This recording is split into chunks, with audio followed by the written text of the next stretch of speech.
Bonjour et bienvenue devant mes plantes, devant ma jungle. Ta, ta, ta. Je vous en parle de temps en temps, hein, des avocatiers, les orchidées, j'ai des kiwis maintenant.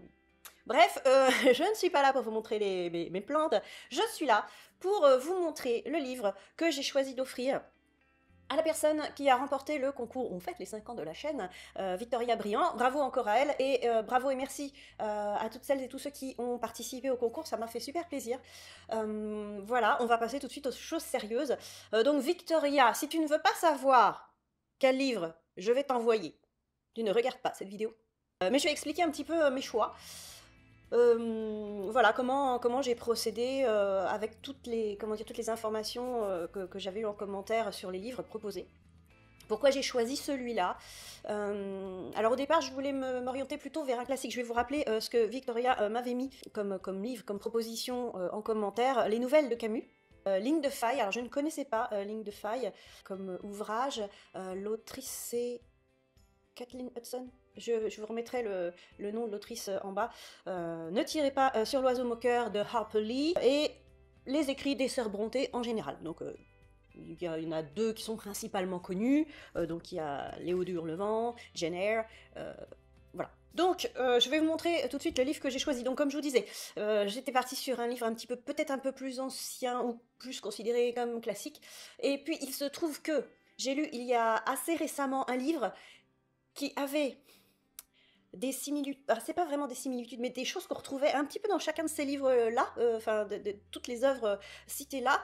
Et, si on pioche un petit peu, je me suis dit, mais finalement, on retrouve de ça dedans. J'arrête le suspense tout de suite, c'est Une semaine et un jour de Marie-Josée Ali. Il est sorti, je crois, au mois de janvier, quelque chose comme ça, janvier 2020. C'est chez Hervé Chopin Éditions.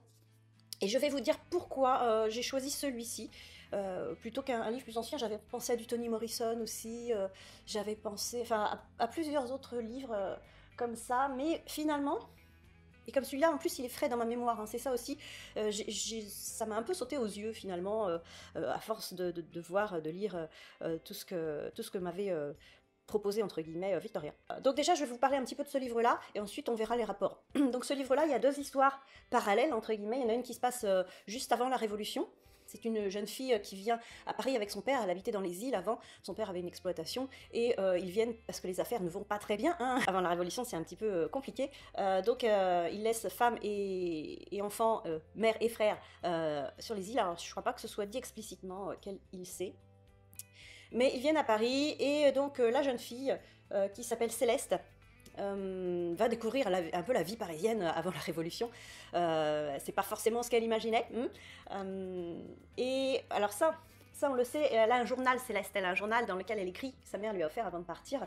Et ce journal, dans ce journal, elle va relater tout ce qu'on peut relater une jeune fille, hein, ses impressions, ses tristesses, ses premiers émois, parce qu'elle va rencontrer un jeune homme, etc. Et puis forcément le contexte historique, les personnes qu'elle va rencontrer, dont Olympe de Gouges par exemple, des personnages historiques et importants, et je veux dire féministes aussi, parce que bon, c'est pas un roman foncièrement féministe, mais ça parle beaucoup des femmes et de tous les sacrifices qu'elles doivent faire, et ça parle de mère, ça parle enfin ça parle de plein de choses, mais c'est pas un roman purement féministe, je veux dire, hein.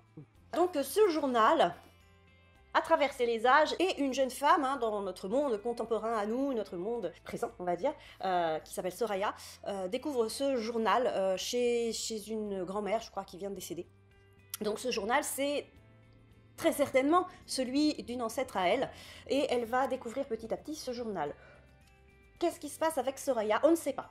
On ne sait pas, Soraya, elle fuit un petit peu dans tout Paris, elle fuit un homme au chapeau, c'est assez vague au début ce qu'elle fuit, et je ne vais pas vous en dire plus, mais voilà, on la voit faire un road trip dans Paris, dans les quartiers de Paris, elle rencontre plein de gens, c'est un peu un roman initiatique aussi, et il lui arrive des tas de choses un peu bizarres, un peu absurdes, un petit peu oppressantes aussi, et puis ça... C'est tellement aussi, c'est un peu, il y a un peu un côté absurde. Alors, c'est très décousu ce que je dis, vous allez comprendre. Il y a un peu un côté absurde et il y a un peu un côté aussi, je veux dire, terre à terre. On voit la vie parisienne et pas la vie parisienne un peu comme Céleste l'imaginait, tout joli, tout beau. Et non, on voit la vie parisienne dans les quartiers, dans les rues et le malheur des gens et tout ce qui s'y passe, tout ce qui peut se passer dans une grande ville aussi, malheureusement.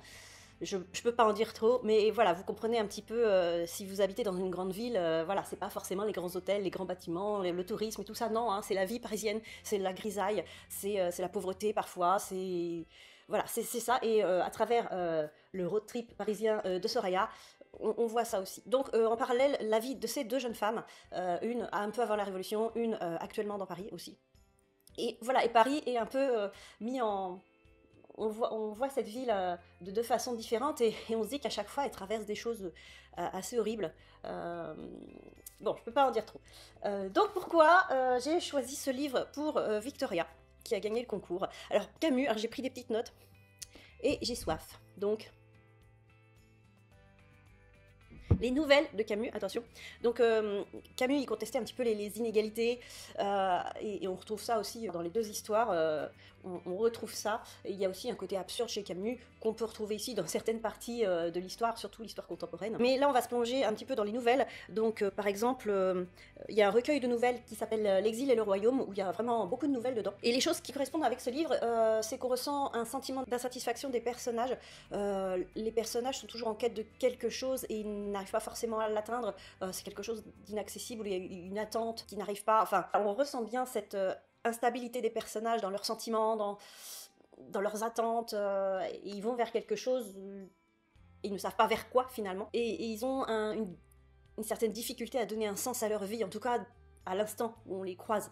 Voilà, dans le roman, à cet instant-là, ils errent un petit peu dans les rues de Paris, et ça se rapproche pas mal des écrits de Camus, et on a aussi l'exil, parce qu'il y a une question d'exil forcément dedans, et on retrouve ça forcément chez Camus. Ligne de faille, alors Ligne de faille je ne connaissais pas du tout, et apparemment c'est l'histoire de plusieurs générations dans une même famille, et on raconte l'histoire de certaines personnes sur plusieurs générations, et là qu'est-ce qui se passe? Eh bien on a le journal de Céleste, ou Marie-Célestine de son vrai nom, qui raconte donc sous la Révolution, et une histoire plus contemporaine d'une arrière petite fille de Célestine, de Céleste, dans le Paris actuel. Donc j'ai trouvé aussi, c'était un parallèle, c'était vraiment ça quoi. On voit le parallèle des générations. On voit une sorte d'héritage familial et historique qui se répète. Alors plus ou moins, c'est pas exactement la même histoire, heureusement, mais malheureusement, enfin, les deux, les pauvres. Pour les écrits des sœurs Brontë, donc là c'est assez vaste, hein. Je pense que, comme je vous le disais, hein, il y a une notion de conditions féminines, pas forcément féminisme, mais de conditions féminines, donc sous la Révolution, donc on le voit avec Olympe de Gouges, etc., de ces femmes qui voulaient faire évoluer les choses, mais qui ne le peuvent pas forcément. Donc on retrouve ça beaucoup, et puis dans la période contemporaine aussi, parce que Soraya rencontre pas mal de femmes, des femmes qui bossent dur, des femmes qui se sacrifient. Dans les écrits des sœurs Brontë, on retrouve ça aussi. Et puis par exemple avec Léo Durlevent, il y a certains personnages qui ont alors pas qu'un passé, qui ont une vie un petit peu trouble, floue. On ne sait pas trop, quand ils s'absentent, on ne sait pas trop ce qu'ils font, où ils vont, enfin surtout un.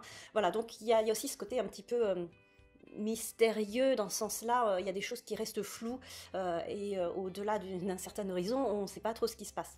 Donc ça m'a rappelé aussi un petit peu ça. Et pour finir, les liens avec Ne tirez pas sur l'oiseau moqueur. Donc c'est aussi un roman un peu d'apprentissage, comme dans Ne tirez pas sur l'oiseau moqueur, un roman un peu d'initiation. Il y a des personnages qui viennent d'Orient, des personnages qui viennent donc des îles, et on voit aussi cette notion de racisme, entre guillemets, ou de pré-racisme, ou de caste aussi.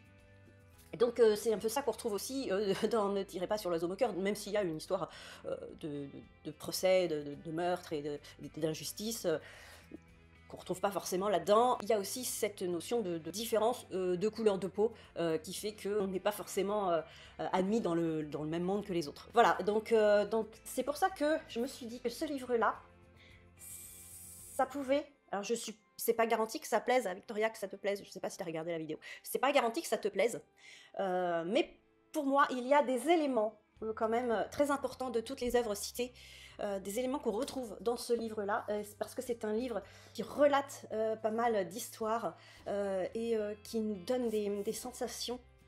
C'est rare un livre qui donne des sensations, qui nous donne des sensations, et on se retrouve un petit peu emprisonné, même si ces femmes ne sont pas emprisonnées dans Paris, mais elles le sont quand même par pas mal de choses, soit par des croyances, des fausses croyances, par la société, par il y a plein de choses en fait qui peuvent nous emprisonner, autres que des murs. Je pense que je vous en ai dit assez.